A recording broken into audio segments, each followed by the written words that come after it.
What is going on, YouTube? Smolder here, and I am here to talk about my thoughts on Metaphor ReFantazio. I had just finished playing this on the PS5 the other day. I actually had tried to make another thoughts video, but I realized it was not kind of what I wanted. I rewatched it, but then I didn't get around to making another one until now. And so, first off, just to anybody who just wants the quick and easy, does he like the game? Does he not like the game? This game's a solid 9 out of 10. It's just that simple. It's a 9 out of 10. Now, is it a 9 out of 10 if you don't like Persona or Shin Megami Tensei or anything like that? If you don't like those games, probably not gonna like this game. Maybe. And I say that because as someone who has only ever played one SMT game and the most recent Persona 5, I'm not the biggest fan. I enjoyed them. Don't get me wrong. I still thought they were good games, but there were certain things about them, largely due to the setting with Persona. SMT, I played a long time ago, the one that I played, so I can't really speak on it too much. This game has a setting that I like very, very much. Okay, let's break down certain things. The most basic stuff. Graphics, it's an art style. It's an artistic style representation. You're not here to see the latest and greatest in graphical fidelity. This isn't No Horizons, Forbidden West or anything like that. Excuse me. You're here to see the cool creature designs, the world, and all of that. And this game has it in spades. So much so, even the UI is fantastic. It's like, you can be like, this UI is extremely loud, but it still looks cool, and it works, and it's functional, and it does everything you need it to do, and it doesn't, make your mind go, kind of thing. It's still pretty good. Music. I have the OST going right now. I think the music in this game is phenomenal. That's just what it is. Battle music, overworld music, different theme music, the settings, everything like that. Different areas have different music. The music in this game is phenomenal. Now, is it my favorite game music of the year? I think Rebirth probably still has it beat, but that's just more nostalgia factor. Maybe. How are the characters? How is the story? Let's talk about the story. And again, this is not gonna. I'm gonna try to my best to avoid any kind of real spoilers. This story is very good. It is very current, modern. And it's a very mature story. This game is rated T. But I don't know, man. If it was me, if the rating was purely up to me, I would give this game an M rating, because the themes of this game are very, very deep. And, we're talking about, even though it's a fantasy world, this is obviously, a video game, but a lot of these things in this game, a lot of the themes are very much related to the real world.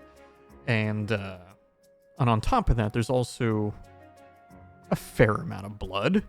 With the violence and stuff. I guess maybe they can get away with it because it's animated and it's not trying to go for a realism type look. I think about things like Family Guy and stuff doing their comedic violence, and that being on, just network TV, and I'm like, what? How do they get away with that? But, it is what it is. I think it's fantastic. I think the story is very well done. The pacing is very well done. And what I'll say too is, because a lot of JRPGs fall under this trap of starting off kind of slow, build up, build up, build up. Oh my god, it's just going. I can't stop playing it. Man, it's dragging. Oh my god, we're at the end. There's a lot of that in a lot of JRPGs. This one I feel like is this. Oh man, it's going. It's just going. It's just going. And it's just going. And it's going. And I think a big part of that is because the game is very formulaic in terms of what you do next, and what you do after that, essentially. Trying to do my best to avoid any kind of spoilers. Basically, you do said thing, then you do said thing A, and then you do said thing B.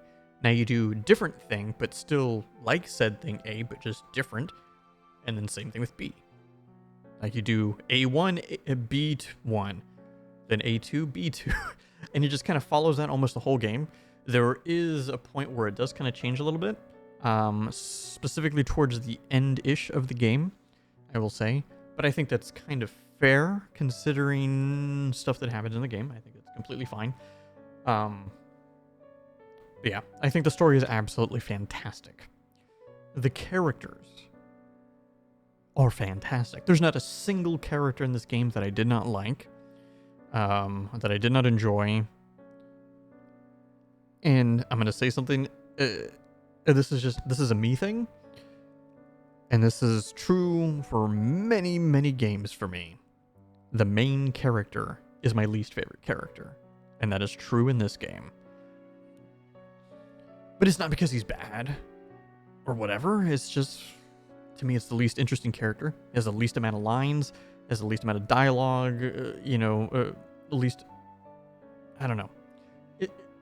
There's so much more given to the other characters, I feel like, than the main character, because you're playing the main character. But of course I'm just going to like everybody else more. And they're all well written, they're well executed, the voice acting is fantastic. I will say it's a little weird when you're like, these guys all have Scottish accents. I played in English. These guys have English accents. How come these are the two people in the game with like an American accent? It's a little weird, but hey, it is what it is. What else can we talk about that's pretty quick? The whole system with the archetypes, I think, is fantastic. It's different, obviously, but it does remind me a lot of doing of like a job system from the old Final Fantasy games. Is what it really reminds me of, essentially. And that's all I'm going to say on that. And I think it's fantastic because it really rewards you for investing in leveling up everyone and everything. But anyone can be anything, which is amazing. Now, I will say that every character that comes along in your party, and also before I forget, don't look up anything.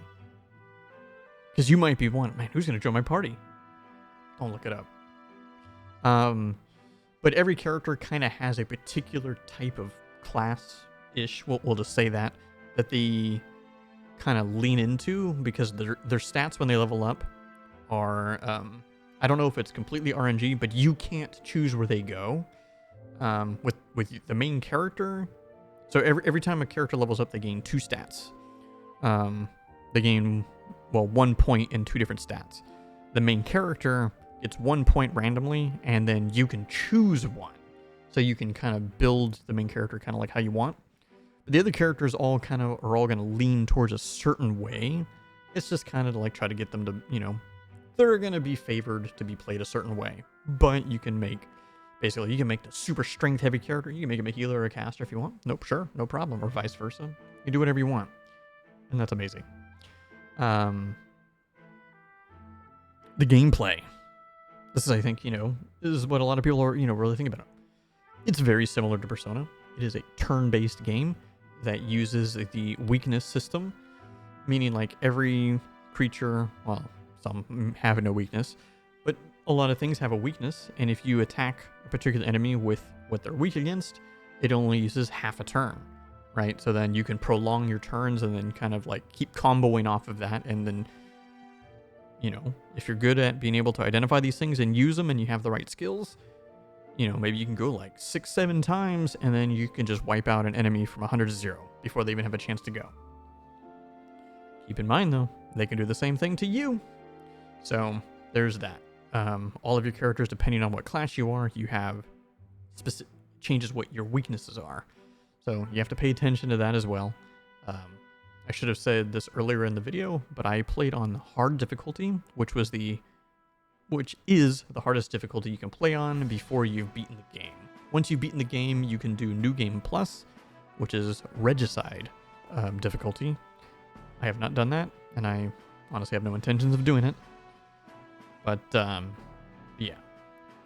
But what's great about this game, which does something completely different than what Persona has, and basically is, if you're a certain amount of levels higher than the enemies that you can see, because you can see the enemies running around in the world and stuff,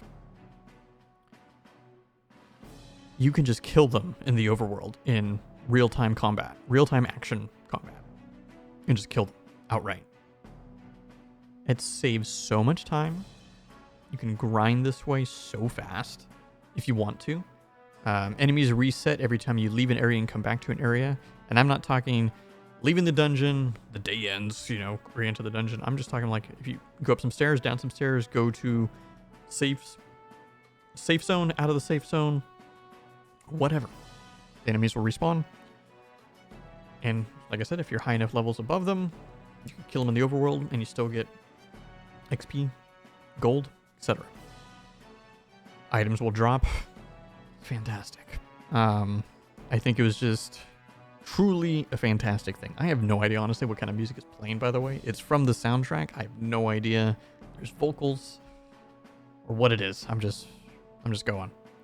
But yeah, this game, I think, really does everything very well. I do have a particular criticism with the game, and it is something to do with resource management we'll talk about. But that's really it. I think the social linked aspect is... So if that's one of the things that you didn't like from Persona, right? Because Persona was a spin-off of SMT, which SMT does not really have the social stuff. Persona added all the social stuff. Social stuff is in this game. However, it is significantly easier than Persona, but still just as rewarding, and you can still miss things depending on what you choose to do. Because you can do all these different activities, but it's significantly more forgiving than Persona, and I found that for me to be so much more rewarding. I was never really worried about time, or stressed about time, or anything like that. I just did whatever I wanted to do, whatever I felt like was good, and it worked. And I beat the game. You know, and had a blast doing it. So, that's pretty much it for me, guys. Metaphor ReFantazio is an absolute banger of a JRPG. If you loved Persona and SMT, you will absolutely love this game. If you did not like Persona and SMT, you still may like this game, just because the setting is significantly different, and all of that, and a lot of the social stuff is vastly improved, and the quality of life stuff makes it so much more streamlined and better, less punishing, but still very rewarding to do it. And yeah. Play Metaphor, man. Alrighty. Guys, if you liked my video, please like it. If you want to see more content, more videos, subscribe. Leave comments down below telling me whether or not you liked what I had to say, what I didn't have to say. I try to be as fair as I can. I know I sound like I'm just glazing this game like crazy. Like I said, there was an issue with resource management. I'm just going to leave that right there. That I actually had a big issue with the game, and I think it'd be very easily fixed. That's why I'm giving this a 9 out of 10. And then, yeah, we'll leave it at that. Yeah. Alrighty, guys. See you guys in the next video.